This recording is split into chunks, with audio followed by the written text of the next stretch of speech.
ಎದ್ದ ಮೇಲೆ ಫೈರ್ ಹಿಂದು ಬೆಂಕಿ ಹಚ್ಚ ತನಕ ಕಷ್ಟ ಕಲ್ಲಿದ್ದ ಥರ ಹತ್ಕೊಂಡ್ಮೇಲೆ ಭಾಳ ವೇಗವಾಗಿ ಉರಿಯುತ್ತೆ. ನಮ್ಮ ತಾಳ್ಮೆಗೂ ಒಂದು ಮಿತಿ ಇದೆ. ಹಿಂದೂ ಎದ್ದಲ್ಲಿ ದೇಶ ಎದ್ದಿತ್ತು ಅಂತ ಒಂದು ಗಾದೆನೇ ಇದೆ.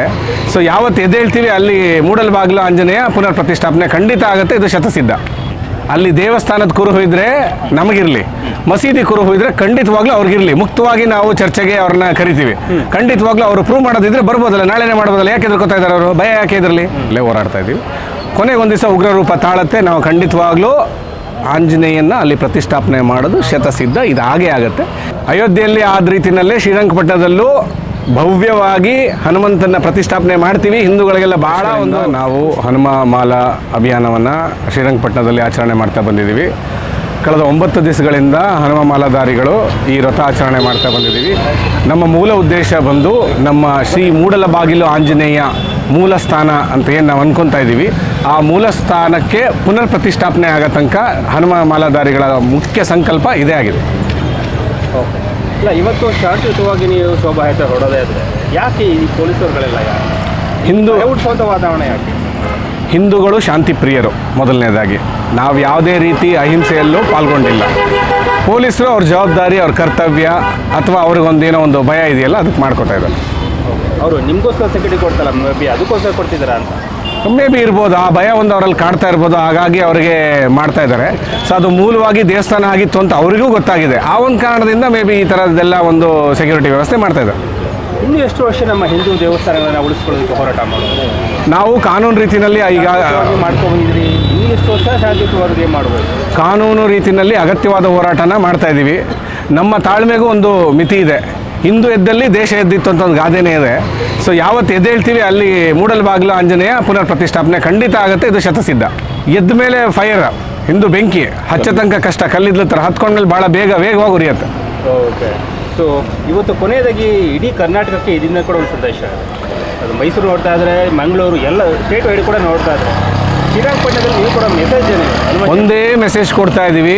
ಎಲ್ಲೆಲ್ಲಿ ಹಿಂದೂಗಳ ದೇವಸ್ಥಾನ ಇತ್ತು, ಎಲ್ಲೆಲ್ಲಿ ನೀವು ಆಕ್ರಮಣ ಮಾಡಿದ್ದೀರಾ, ನೀವಾಗೇ ಬಿಟ್ಕೊಟ್ರೆ ಭಾಳ ಸಂತೋಷ, ಸೌಹಾರ್ದಯುತವಾಗಿ ಬಾಳ್ಬೋದು. ಇಲ್ಲಿ ಇಲ್ಲ ಅಂದರೆ ಖಂಡಿತವಾಗಿ ನಾವು ಮುಂದಿನ ದಿನಗಳಲ್ಲಿ ಹೋರಾಟನ ಭಾಳ ಉಗ್ರವಾಗಿ ಮಾಡಬೇಕಾಗುತ್ತೆ. ಇದೇ ನಮ್ಮ ಕೊನೆಯ ಸಂದೇಶ.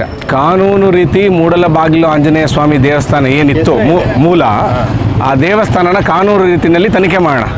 ಅಲ್ಲಿ ದೇವಸ್ಥಾನದ ಕುರುಹು ಇದ್ದರೆ ನಮಗಿರಲಿ, ಮಸೀದಿ ಕುರುಹು ಇದ್ದರೆ ಖಂಡಿತವಾಗ್ಲೂ ಅವ್ರಿಗಿರಲಿ. ಮುಕ್ತವಾಗಿ ನಾವು ಚರ್ಚೆಗೆ ಅವ್ರನ್ನ ಕರಿತೀವಿ. ಖಂಡಿತವಾಗ್ಲೂ ಅವರು ಪ್ರೂವ್ ಮಾಡೋದಿದ್ರೆ ಬರ್ಬೋದಲ್ಲ, ನಾಳೆನೇ ಮಾಡ್ಬೋದಲ್ಲ. ಯಾಕೆ ಎದ್ರಕೋತಾ ಇದ್ದಾರೆ ಅವರು? ಭಯ ಯಾಕೆ ಇದ್ರಲ್ಲಿ? ಚರ್ಚೆಗಾರ ಬರ್ತಾ ಯಾರು ಚರ್ಚೆಗೂ ಬರ್ತಾ ಇಲ್ಲ, ಕಾನೂನು ಹೋರಾಟಕ್ಕೂ ಬರ್ತಾ ಇಲ್ಲ. ಬರಲಿ, ಬರ್ತಿಲ್ಲ ಅಂದರೆ ಸತ್ಯ ಆಯಿತು. 100% ಸತ್ಯ ಇದೆ. ನೀವು ಮಾಧ್ಯಮದವರು ಅಲ್ಲಿ ಹೋಗಿ ಕೂಲಂಕುಷವಾಗಿ ಪರಿಶೀಲನೆ ಮಾಡಿ ನೋಡಿ. ಅಲ್ಲಿ ಏನು ಕಾಣಿಸುತ್ತೆ? ದೇವಸ್ಥಾನದ ಕುರುಹು ಬಿಟ್ಟು ಯಾವುದೇ ಮಸೀದಿ ಕುರುಹುಗಳಲ್ಲಿಲ್ಲ. ಹೋಗಿ ನೋಡ್ಬೋದು ಇದನ್ನು. ಈಗ ದೇವಸ್ಥಾನದ ಕುರುಹುಗಳು ಅಷ್ಟೊಂದೆಲ್ಲ ಇದ್ದರೂ ಕೂಡ ಸತಾಯಿಸ್ತಿರೋದು ಯಾಕೆ ಅಂದರೆ ಸರ್ಕಾರದ ಮೇಲೆ ಡಿಪೆಂಡ್ ಆಗಿದೆ. ಇಲ್ಲಿ ರಾಜಕೀಯ ನಡೀತದೆ. ಯಾಕೆ ನಿಮ್ಮೆಲ್ಲ ಹಿಂದೂಗಳ ಭಾವನೆಗಳ ಮೇಲೆ ಧಕ್ಕೆ ಆಗುತ್ತೆ. ನಾನು ನಿಮಗೆ ಮೊದಲನೇ ಹೇಳಿದಾಗೆ ಹಿಂದೂಗಳು ಶಾಂತಿ ಪ್ರಿಯರು. ಕಾದು ನೋಡೋ ತಂತ್ರನ ನಾವು ಅನುಸರಿಸ್ತಾ ಇದ್ದೀವಿ.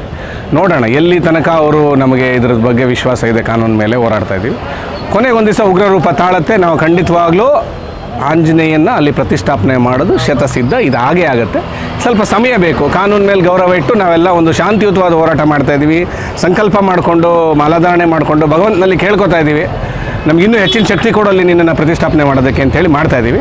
ನೋಡೋಣ, ಭಗವಂತ ಇದ್ದಾನೆ. ಅಯೋಧ್ಯೆಯಲ್ಲಿ ರಾಮ ಮಂದಿರ, ಶ್ರೀರಂಗಪಟ್ಟಣದಲ್ಲಿ ಹನುಮ. ಅಯೋಧ್ಯೆಯಲ್ಲಿ ಆದ ರೀತಿಯಲ್ಲೇ ಶ್ರೀರಂಗಪಟ್ಟಣದಲ್ಲೂ ಭವ್ಯವಾಗಿ ಹನುಮಂತನ ಪ್ರತಿಷ್ಠಾಪನೆ ಮಾಡ್ತೀವಿ. ಹಿಂದೂಗಳಿಗೆಲ್ಲ ಭಾಳ ಒಂದು ಖುಷಿಯಾದಂಥ ಒಂದು ದಿನಾಂಕ ಬಂದೇ ಬರುತ್ತೆ. ಅಲ್ಲಿ ತನಕ ಕಾಯೋಣ. ಅದೇ ಜಾಗದಲ್ಲಿ ಮಾಡ್ತೀರಾ? ಖಂಡಿತವಾಗ್ಲೂ ಮಾಡ್ತೇವೆ. ಎಲ್ಲಿ ಹನುಮಂತ ಮೂಲ ಸ್ಥಾನ ಇತ್ತು ಅಲ್ಲೇ ಪುನರ್ ಪ್ರತಿಷ್ಠಾಪನೆ ಮಾಡ್ತೀವಿ. ಇದೇ ಹನುಮಧಾರಿಗಳ ಉದ್ದೇಶ. ಜೈ ಶ್ರೀರಾಮ್, ಜೈ ಶ್ರೀರಾಮ್, ಜೈ ಶ್ರೀರಾಮ್. ಹೇಳಿ, ಇವಾಗ ಆ ದೇವಸ್ಥಾನಕ್ಕೆ ಇವಾಗಲೂ ಕೂಡ ಎಂಟ್ರಿ ಇಲ್ಲ. ಯಾವಾಗಲೂ ಎಂಟ್ರಿ ಇಲ್ಲ ನಿಮಗೆ? ನೀವು ಯಾವಾಗಲೂ ಹೋಗಿಲ್ಲ ಅಲ್ಲಿಗೆ? ಇಲ್ಲ, ಮುಂಚೆ ಬಿಡ್ತಾ ಇದ್ರು. ಬಟ್ ಇವಾಗ ಯಾರನ್ನೂ ಬಿಡ್ತಾ ಇಲ್ಲ. ನಮ್ಮನ್ನು ಯಾಕೆ, ಸಾಮಾನ್ಯ ಜನರನ್ನ ಬಿಡಿ, ಪತ್ರಕರ್ತರನ್ನು ಅಲ್ಲಿ ಬಿಡ್ತಾ ಇಲ್ಲ. ಆಯಿತು, ಈಗ ನೀವೇ ಪತ್ರಕರ್ತರಿದ್ದೀರಿ, ನೀವು ಹೋಗಿ ಒಳಗಡೆ ಎಲ್ಲ ಒಂದು ರೌಂಡ್ ಶೂಟ್ ಮಾಡ್ಕೊಂಡು ಬನ್ನಿ. ಬೇಡ, ಆಯಿತು, ಸರ್ಕಾರದಿಂದನೇ ಉತ್ಖನನ ಮಾಡೋಣ. ಅಲ್ಲೇನು ಪುರಾವೆಗಳು ಸಿಗ್ತದೆ.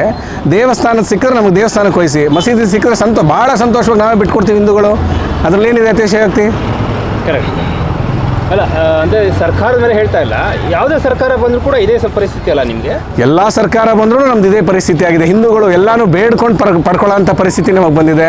ಬೇಡ್ಕೊಂಡು ಹೋರಾಟ ಮಾಡ್ಕೊಂಡು ಪಡ್ಕೊಳ್ಳೋದೇ ನಮ್ಮ ಒಂದು ಪರಿಸ್ಥಿತಿ ಆಗಿರೋದು. ಈಗ ನಮ್ಮ ಭೂಮಿ, ನಮ್ಮ ಹನುಮಂತನ ಮೂಲ ಸ್ಥಳ, ಖಂಡಿತ ಅಲ್ಲಿ ಮೂಡಲಬಾಗಿಲು ಆಂಜನೇಯ ಸ್ವಾಮಿ ಪ್ರತಿಷ್ಠಾಪನೆ ಆಗೋದು ಸೂರ್ಯ ಚಂದ್ರ ಇರೋಷ್ಟೇ ಶತಸಿದ್ಧ. ಮುಂದಿನ ದಿನಗಳಲ್ಲಿ ಖಂಡಿತವಾಗ್ಲೂ ಮಾಲಾಧಾರಣೆ ಮಾಡಿಕೊಂಡು ಮಾಲಾಧಾರಿಗಳೇ ಅದನ್ನು ಮಾಡ್ತಾರೆ ಖಂಡಿತ.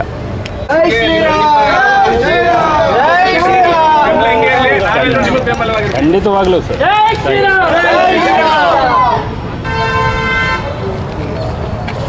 ಎಲ್ಲಿಂದ ಬಂದಿರೋದು? ಮೈಸೂರಿನಿಂದ. ಮೈಸೂರಿನ ಯಾವ ಇದೆ? ಶ್ರೀರಾಮ್ಪುರ.